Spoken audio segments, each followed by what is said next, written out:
Hello, this is Bo McDaniel. I'm the Human Resources Director for the Georgia Department of Labor, and today I'm joined by Ashley Howard, Director of Staff Development. The purpose of this training is to introduce you to TeamWorks Absence Management and TeamWorks Time and Labor. This system will allow you to manage your absences, manage your time, as well as all your personal information within one portal, which is TeamWorks. TeamWorks is a PeopleSoft product. It's owned by the state of Georgia. It's operated and administered by the State Accounting Office. All agencies with the state of Georgia, to some degree, are either on TeamWorks or will be on TeamWorks in the future.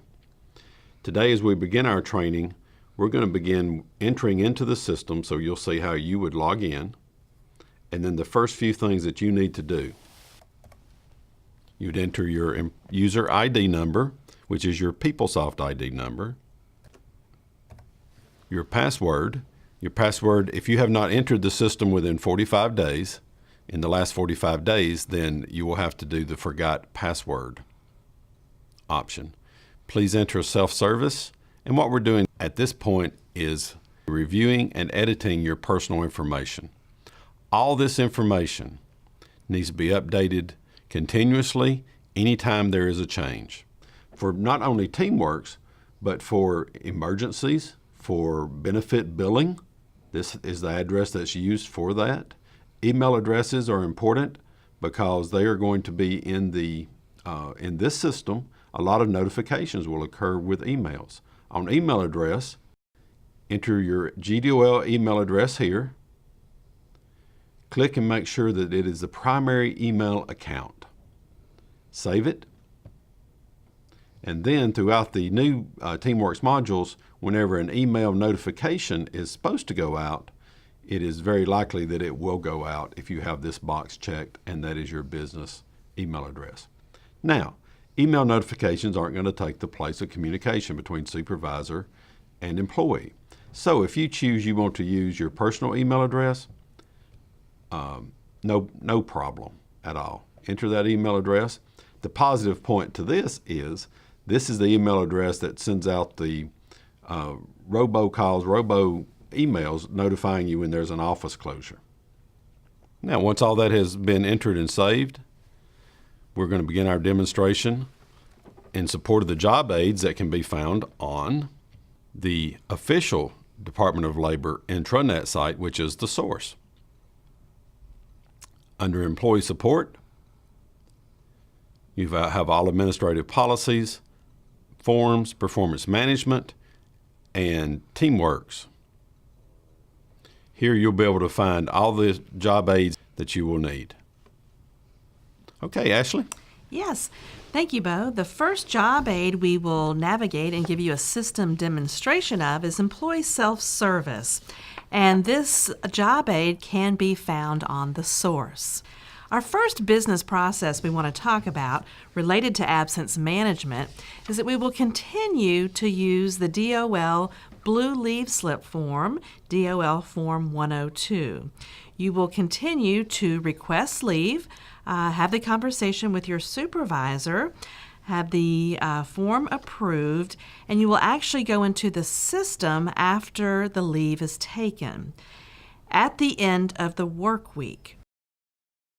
And the reason is because there may be days that you take an 8-hour day of leave on Monday and perhaps come back and work 9 hours, and you would need to adjust that leave. So we want to make sure we are entering the leave at the end of the work week to reconcile accurate leave taken. Our first step is to submit an absence request in the system, again, after the leave is taken at the end of the work week, perhaps on a Friday afternoon or Monday morning. The first step you will do is to navigate through self-service, time reporting, report time, and absence request. Okay. You will enter the from date, which is the date the leave began, the absence code, and for this example, we'll use annual leave, And the absence name is annual leave taken, because again, you have already taken this leave. Okay, for this example, we will enter a full day of annual leave, click on the end date or duration button, and the system will calculate an 8-hour day. Once the leave is entered, you will click on Submit. You will confirm your submission.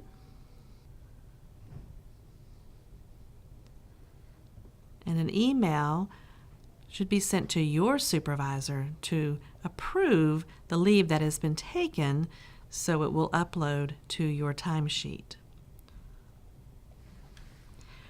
Let's give you another example of entering a partial day leave. Let's say, for example, you need to take or have taken 4 hours of annual leave.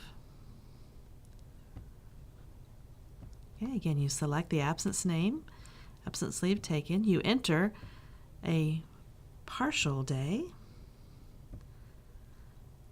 In the all days hours field, you enter 4 hours, click the end date or duration, and the system will calculate 4 hours.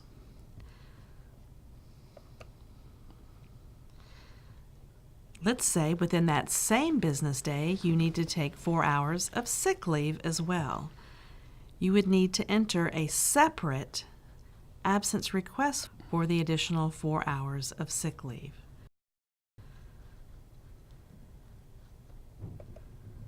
So for different types of leave code within a business day, you'll need to enter separate absence requests.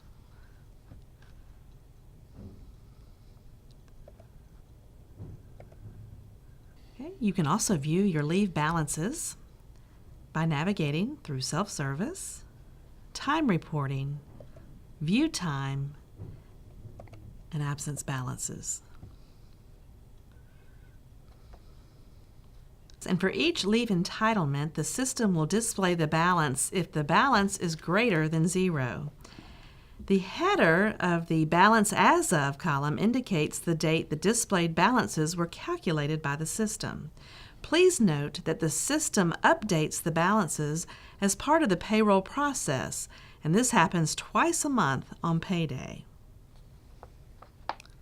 You can also view your absence request history, again by navigating through self-service, time reporting, view time, and absence request history.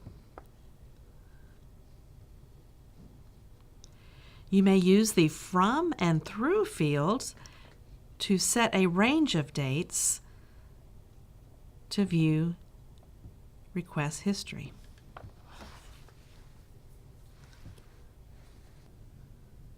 In our GDOL best practice, do not submit the leave request until the end of a work week. This ensures accurate amounts of leave taken. This concludes the presentation of Employee Self-Service.